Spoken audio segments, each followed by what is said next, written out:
Hello, all, Xyceres here. We are doing another base tour. I haven't done one of these in a while, mostly because I haven't finished any bases recently. But I have done a entry for one of the contests. This was the not October, September contest entry. I just never got around to actually going over the actual tour of it. I believe this ended with about 40 raid attempts. I know it says 49 here, social raids. And it was around 2 kill ratio when it finished. I wrote this down, but I've lost the book that it was in, so that's a little unfortunate. Um, we've got a mix here of 21 fun, 5 brutal, 13 ingenious, 15 artistic, focuses mostly on fun and artistic, with ingenious not being too far behind. So that's quite nice. You can also note here that I got 95,000 extracted gen mats. That was because I was rushing this, because I left it to the last minute, because I always do that, and that leads me to having to um, speed run some of these levels, which is unfortunate, but that is just part of how I do these. Anyway, uh, you also notice it's 6300, 6325 at level 10, so that means it was at 4500 when it started, and it's on the larger space plot. So let's go straight into playing it, and then I'll explain the actual thought process that went into making this.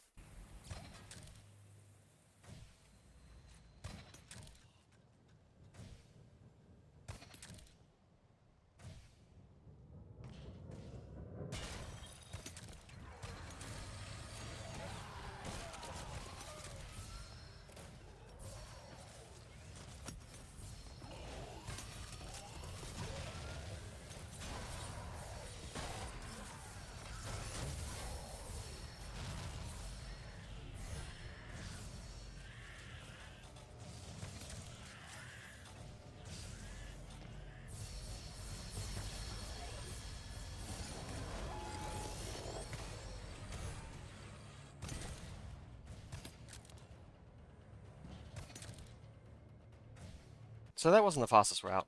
You can actually skip pretty much everything by just climbing the tower and then going in. But the main thing with this particular base is that it needed to meet the theme, and it needed to be what I was trying to build. So the theme was high and hollow, so it needed to mostly be a vertical base, which you'll note that I'm building. Yeah, there's platforms as you climb up each one of these towers, and you go in here, across here, up here, down here if you follow the Harvey path. Whereas the quickest path is probably just to go climb straight up here, grab that, and jump out the bottom here, because the gem mat is in this left tower, as is the entrance. Um, but I think it meets the verticality component. The other requirement was that there had to be more uh, hollow cubes than any other trap. There's like 160 of them because I used them cosmetically as well as for purposes. Um, as for my aims here, I was trying to recreate the uh, Springfield power plant from The Simpsons. So looking at like images of the Springfield power plants, you'll notice that there's like the blue office building off to the right. Um, there's these two things. They're purple, I believe, but we didn't have a purple decal. And then there's these two rounded red things behind them. Because it's normally shown from like this angle, it normally looks like they're on top. It's kind of shown from like the front, but slightly to the left. So this one here should probably be a bit further off to the right to make that work properly. But yeah, there's a little bit of problems with the size of the map. And that should be further off to the side so it doesn't block the view of these as well, but that happens. The actual cooling towers here, they like curve in and then back out. Curves are hard when you're only dealing with straight lines. I think I've done a reasonable job of that, though it's probably a little bit too high up. It should probably go down further. Like I think it definitely comes to this point at the top, but I think that this should probably be more. These should be wider. They can't really be wider because there's not enough space. So they can like curve in a bit further and come back out. They have like atom marks on the front. We don't have we don't have a decal that looks like that. Even now, we still don't. I think I've got a new decal since I last checked this. Yeah, this one. We don't really have something that looks like that, or anything that's really super appropriate, so I just went with the... God, that's scary. Went with this blue circle thing, just as an option. Now, I wanted to put this through the active queue, because I like doing that, so you'll note that there's a couple connectors between here that obviously doesn't exist um, in the actual power plant, and neither would these holes for the tombs. But, you know, some limitations. It is a meet your maker map after all. Uh, this one was just kind of like a good spot for an entrance. When I realized the tomb was directly in the line that I was going to have the thing go for, I'm like, okay, well that's the entrance now, which was a no-brainer. This was made on the patch, the Rising Tide patch, the mid-sector for Dreadshaw, not the Expeditions patch. So this incinerator here was much more efficient at stopping people from going backwards, because you basically needed the arc barrier to go backwards if you came into here. You'll notice there's a giant pillar of hollow cubes here that goes up into a wider plume here, so it kind of... This is to make it look like this just becomes the plume that comes out the top, but actually hides a whole other platform. If you do notice that, and you start skipping upwards, which some people do try to do, I've put some sentry beams pointing downwards that can potentially mess you up when you try that. But what more likely happens is by the time someone notices that that up there is hollow cubes, these guards in here trigger, and they'll come into here, and when they come in here, they distract the person, and once the person's dealing with these guards on the ground, they normally go forward, forgetting about this. It's happened so many times, it's ridiculous. You notice here we've got 3 Plasma Sentinels with a cannon back on top. They're all just to provide threat over here. You walk up here thinking that you only really need to deal with this one, maybe this one, depending on how close you get to this, but then the moment you get too close to this whole pillar disappears, and these other ones come online. So that's what the point of this room is. That's also what the shenanigans going on with these two here are. It looks safe, you walk past, you get hit by them. As for this extra little space down here, that's just... I didn't like locking off the... I didn't want to ever lock off the full platform, because I wanted you to have the vertical space if you would like. So I left in the floors, and all the platforms are this like 3x3 that fits with a gap within the base. These guards here, we've got 2 Ravagers and a Enforcer. Ravagers, when this was live, were not super powerful, unfortunately, but the main thing was they rush forward, and once they rush forward, they have they'll... Generally speaking, someone at some point is going to land about here. They're going to get seen by these guards. These guards are going to come forward, and that gives the player a distraction that pushes them back towards the ground and through here. This here is a real block, the only real bedrock in the design. I figured as I just used fake bedrock, using real bedrock here would probably confuse people, because they'll think that this is more hollow cubes, because a lot of this is. You'll note that I'm kind of obscuring the platform above you as well, though you can theoretically just climb up here fairly safely. So I don't think anyone ever did. Most people would deal with the traps as they were going forward, and then would climb up the staircase. For here, yeah, most of this room was already pulled into the last room, so there's just like a couple things. Like if you come around this corner, you get spooked by one of these traps, probably this one. You might freeze up enough for this impaler to get you.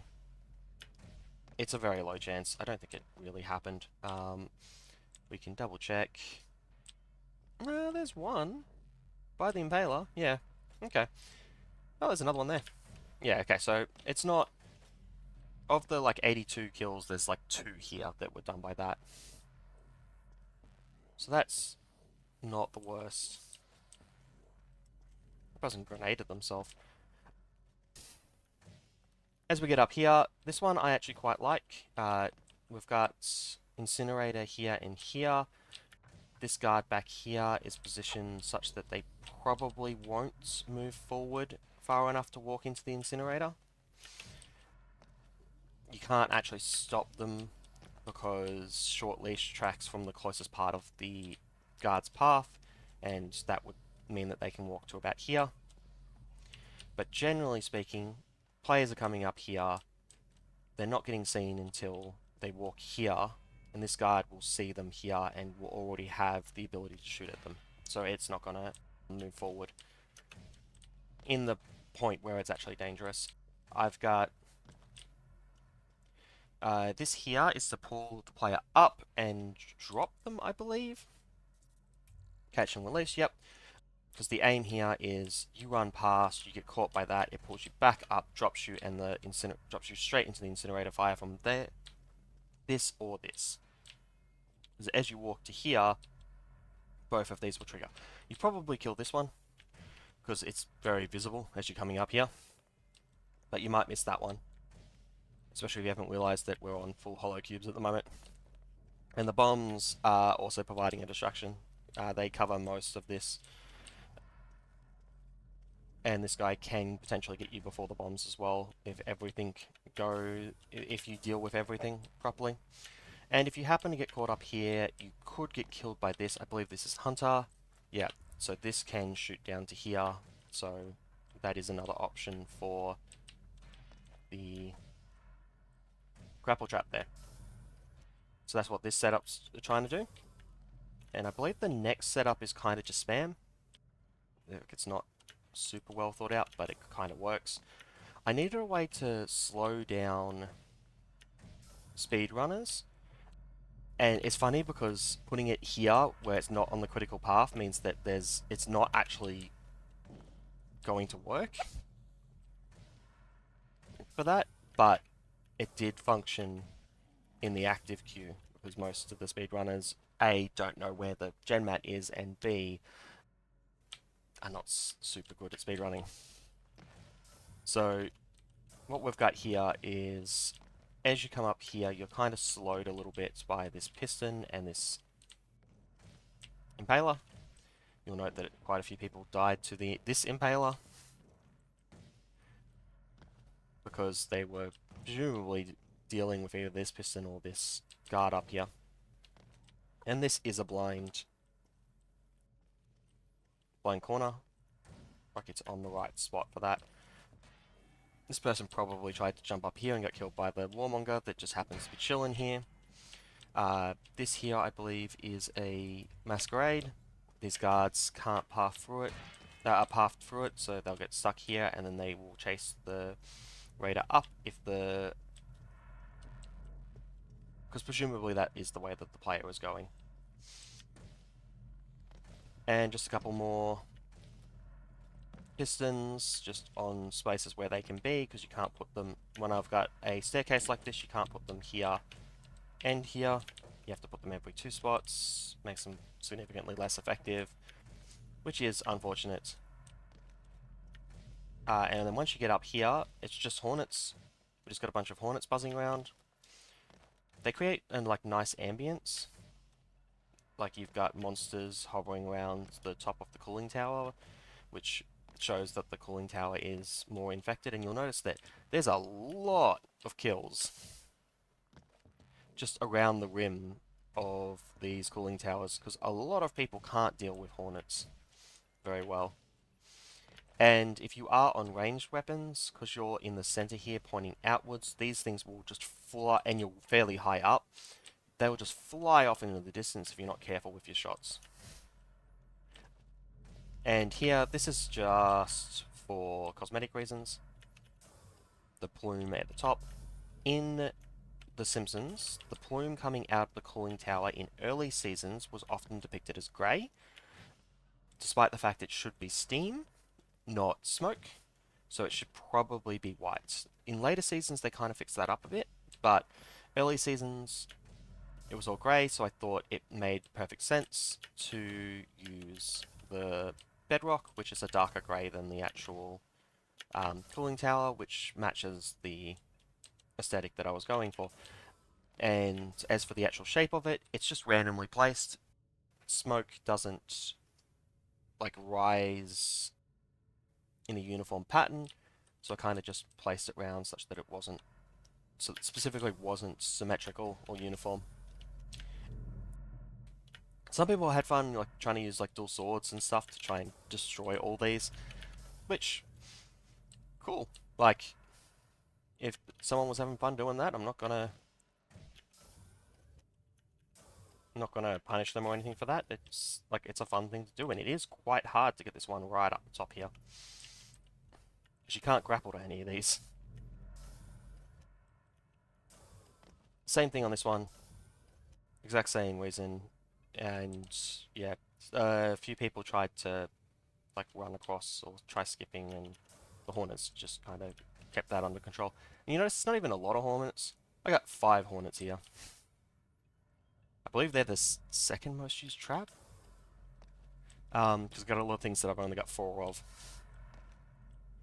As you come down here, you actually trigger quite a few of these hollow cubes as you're coming down, which opens up this space a little bit more, which means that these guards here are more likely to attack you. So for instance, as you come down to here, this guard here isn't here, he's in the hollow cube here. So as you step to here, this guard triggers. As you step to here, that clears these two, which gets these 2 guards to trigger. So now you've got a lot of guards right on top of you. And it's a mix of Warmongers and Ravagers, which is a good mix to have, because it means that how you answer them is different for each one. And it's not always immediately clear to all players that you are directly above where you started. A lot of people will do the full route backwards, and it just makes this a little bit more dangerous. But as I said, none of these platforms are ever connected at the edges. I deliberately left them that way because it makes it feel like there's more vertical space and that they are part of the vertical space and not completely blocking it. And yeah, you can drop straight down and get right back to the start very quickly. It's a really nice way to escape. Quite a few people realized that, I'd say it was like 50-50 on whether they ran the whole way back or took the shortcut. And honestly, that's pretty impressive for, like, I've given people obvious shortcuts before and had less than 50% success rate on getting someone to take it. Most people just run back the way they came because they know that that's the way out. Final things to talk about, there's just these front bits a little bit. You'll notice these lines here. I actually made these lines line up with what it looks like on The Simpsons. So they have like a thicker line here and like a thinner line here. And yeah, they just have like, I think it goes around the whole edge, but I can't do that just because you can't do, there's no like corner of this lighthouse block. And there's some like shenanigans on the top of the roof. That's like some industrial stuff to run off here. Similar thing here at the top of the peak. There's some different color, and I just made that the vents. And over here at the office building, let's quickly go check this out. We have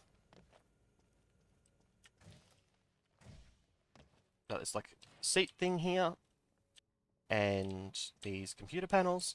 And what this is up here is a warmonger who will fall to its death. He'll just jump down here, and this is too far for him to fall, and he'll land generally with body about here and head on this. So the warmonger is supposed to represent Homer Simpson. That's why I use the warmonger, because they're much wider than the other guards, and this is like the like safety officer workstation that he works at. The like rounded computer panels that he's almost always asleep at. So yeah, him sleeping at the safety controls as per usual. Originally this wasn't open, but someone pointed out that while it was in the active queue, you could sometimes have loots that would fall in there. And that just felt bad. Like, you know, you see synthite that you can't grab, and I'm like, okay, I'll just add this. It's not a big deal if someone sees how I've killed this random guard. I do think it was nicer when it looked a little bit nicer when it wasn't open to check out, but it's not a big deal. It's just another slight constraint because this is a game and the gameplay needs to work. Everything else is locked off just because there is some like underground areas that I could have used but I didn't, so I just locked them all up. So that's all that's going on there with the ground, and that is it. This is Northvale, and it was my entry for the what was it, September? The September Builder Contest, High and Hollow. I didn't have one for October. I couldn't think of anything to make with the theme, but I will be working on one for November, I believe. Hoping to start that. This should be going up on Saturday, so hoping to start that later today. Anyway, for now, that's it for this one. I shall see you next time.